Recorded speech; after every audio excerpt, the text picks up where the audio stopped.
موجودہ سیاسی صورتحال پر ہم بات کر رہے ہیں. ہمارے ساتھ موجود ہیں ماہر قانون عارف چودھری صاحب. عارف صاحب بہت شکریہ آپ کے وقت کا. عارف چودھری صاحب، قانون اور آئین کیا کہتا ہے اس صورتحال میں کہ ایک واقعہ جو کہ آپ کے ملک میں پیش نہیں آیا لیکن مقدمہ اس کا آپ کے ملک کے اندر درج ہوتا ہے اور پھر گرفتاریاں بھی عمل میں آتی ہیں، بتائیے گا. بہت شکریہ آپ کا. یہ تو دنیا میں کہیں بھی ایسا نہیں ہوتا جو کیا جا رہا ہے. اس کی وجہ یہ ہے کہ ایف آئی آر وہاں درج ہوتی ہے جہاں وقوع ہوا ہو، اور یہاں تو سارے کا سارا معاملہ جو ہے وہ مسجد نبوی میں ہوا، اور اس میں وہاں انہوں نے نوٹس بھی لے لیا، لوگوں کو گرفتار بھی کر لیا. اب یہاں پر مقدمہ درج کرنا انتہائی میں سمجھتا ہوں دانش سے ہٹ کے بات ہے، اور واقعی وہ جس طرح انتقام کہہ رہے ہیں ویسے ہی ہے. اور مجھے تو اس لیے یہ نظر آ رہا ہے کہ چونکہ کہا یہ جا رہا تھا کہ یہ جو رانا ثناء اللہ کو وزیر داخلہ بنایا گیا ہے اور چیف منسٹر حمزہ شہباز بنے ہیں، ان کی موجودگی میں آپ یہ توقع کر سکتے ہیں کہ یہ اپنی انتہائی نااہلی اور یعنی عاقبت نا اندیشی کا انتہائی مظاہرہ کریں گے. اور اس کا ثبوت یہاں سے مل رہا ہے کہ چیزوں کو اس طرح بھڑکانے سے، اس طرح آگ لگانے سے، اس طرح مقدمات میں لوگوں کو گرفتار کرنے سے چیزیں رکتی نہیں ہیں.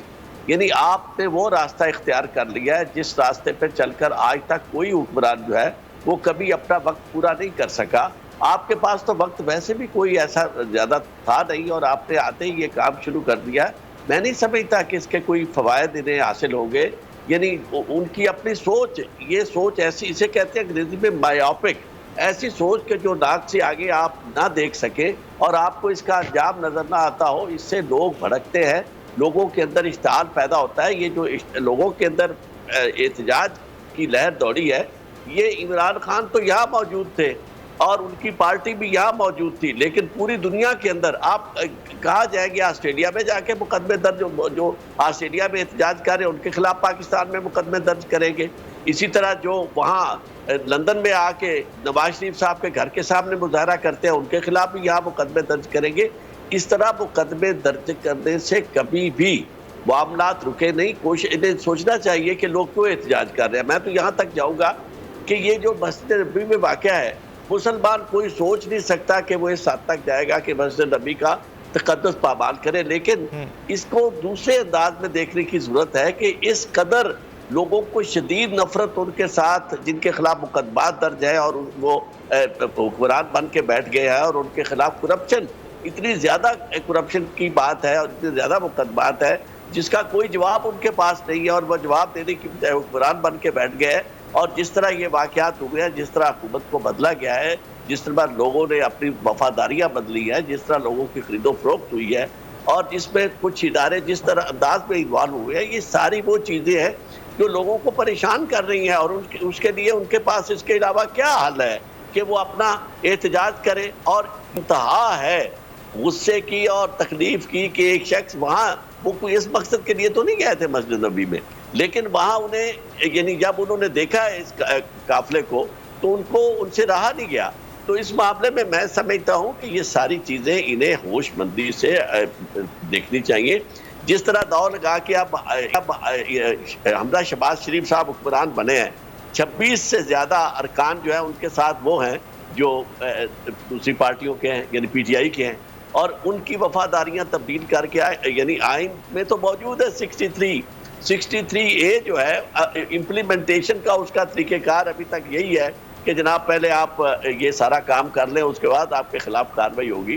لیکن اخلاقی طور پر تو کوئی جسٹیفیکیشن نہیں بنتی کہ آپ جو اکثریت بنا کے بیٹھے ہیں وہ ساری کی ساری وہ اکثریت ہے جو کسی جائز اور قانونی طریقے سے حاصل آپ نے نہیں کی، آئینی طریقے سے حاصل آپ نے نہیں کی. تو ایسی صورتحال میں آپ اپنے دامن کو ذرا دیکھیں، اپنی قبا کو دیکھیں. لوگوں کے ساتھ اس طرح مقدمے درج کرنا اور اس طرح ہراساں کرنا، یہ کسی صورت میں بھی میں نہیں سمجھتا. چودھری صاحب پوائنٹ آ گیا آپ کا. لغائی صاحب آپ کیا سمجھتے ہیں جب آپ نے وہ ویڈیوز دیکھیں جس کے اندر احتجاج کیا گیا، ریکارڈ کرایا گیا، نعرے بازی کی گئی، آپ کے ذہن میں کیا خیال آیا؟ کیا کسی کے ایما پر یہ احتجاج ہوا یا پھر عوام کے جذبات تھے جو سامنے آئے؟ دیکھیں، پہلی بات یہ ہے کہ جو عمل ہوا ہے وہ بہت ہی افسوسناک، شرمناک اور توہین آمیز ہے. وہ نہیں ہونا چاہیے تھا. انسٹیگیشن کی تو جہاں تک بات ہے کہ وہ ایک دن پہلے کی ویڈیو جو ہے شیخ رشید صاحب کی، اور پھر وہاں پر ان کے اپنے بھتیجے کی جو ویڈیو ہے اس واقعے کے بعد وہ وہاں موجود ہوتے ہوئے انہوں نے کی، اور وہ انہوں نے یہ بھی کہا ہے کہ اب یہ ادھر آئیں گے تو پھر دیکھیں گے کہ وہ مکہ معظمہ کیسے. یہ دو مجھے چیزیں ملی ہیں. میں اس کی قانونی حیثیت، آئینی حیثیت کے بارے میں کچھ نہیں کہتا ہوں. وہ عارف چودھری صاحب بھی کہہ سکتے ہیں بہتر طور پر کہ وہ اس طرح کا کہنا وہ مناسب ہے کہ یہ وہاں جا رہے ہیں تو پھر دیکھیں لوگ کیسے استقبال کرتے ہیں. ایک بات یہ تھی، اور دوسرا وہ کرنے کے بعد، یعنی یہ سب عمل کرنے کے بعد ان کے بھتیجے نے بھی کوئی اسٹیٹمنٹ دیا، اس کے بارے میں بھی قانون کے جاننے والے کہہ رہے ہیں. لیکن میں اس کو آخری انتقام سمجھتا ہوں کہ آپ مذہب کا حوالہ دے کر لوگوں کے خلاف مقدمات بنائیں. آپ کو اپنا متبادل سیاسی نیریٹو دینا ہوگا.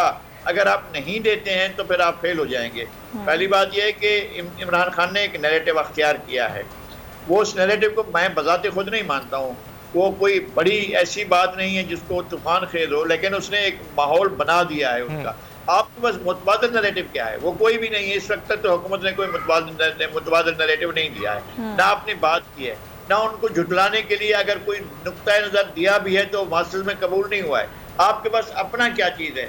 اگر آپ لوگوں کے مسائل کی طرف نہیں جاتے ہیں، اور اس میدان میں جہاں عمران خان جس گراؤنڈ میں آپ کو کھیلنے کے لیے لانا چاہتے ہیں، اگر آپ اسی گراؤنڈ میں کھیلنے کے لیے جائیں گے تو میں آپ کو پہلے سے لکھ دیتا ہوں کہ ناک آؤٹ ہو جائیں گے. آپ کو کوئی قبول نہیں کرے گا اس بات کو کہیں بھی.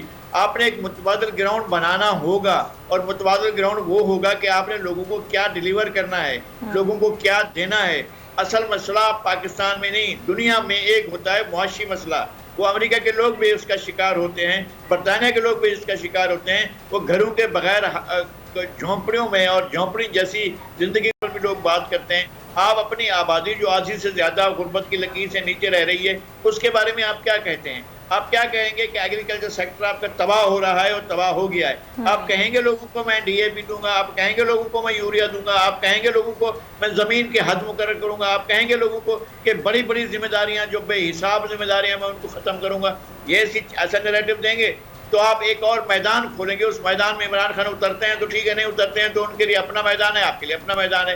یہ متبادل نظام، متبادل سسٹم، متبادل نعرہ، متبادل چیز دینے میں ناکام رہے ہیں. لغائی صاحب، آپ کہہ رہے ہیں کہ یہ متبادل نعرہ دینے میں ناکام رہے ہیں. کیا وجہ کیا لگتی ہے آپ کو؟ کیا مختلف خیالات کے لوگ ایک جانب جمع ہو گئے ہیں، حکومت میں آ گئے ہیں؟ یہ اتحادی تھے پی ڈی ایم کی صورت میں، پھر اب حکومت انہوں نے اپنی بنا لی ہے. وہ جو انگریزی میں کہتے ہیں کہ too many cooks spoil the dish, تو یہ وہ والی کہانی لگ رہی ہے اس وقت آپ کو؟ بالکل ایسا ہے کہ عمران خان نے بھی جو کچھ کیا پہلے اقتدار کے لیے، کہ آپ بھی جو کچھ کہہ رہے ہیں اقتدار کے لیے کر رہے ہیں، اور انہوں نے جو غیرت کا نعرہ لگایا وہ بھی اقتدار کے لیے کیا ہے. لوگوں کو جو چارج کیا ہے غیر ملکی مداخلت یا غیر ملکی سازش کے بارے میں، وہ بھی اقتدار کے لیے کیا ہے. آپ کے پاس کیا ہے جو آپ متبادل نعرہ دیتے ہیں؟ انہوں نے جذبات کے ساتھ کھیلا ہے اور جذبات کے ساتھ کھیل رہے ہیں، اور اگلے ان کے پاس اسکوپ موجود ہے کہ وہ جذبات کھیلتے رہیں. آپ کے پاس لوگوں کے جذبات کو کیٹر کرنے کے لیے آپ کے پاس متبادل چیز کیا ہے؟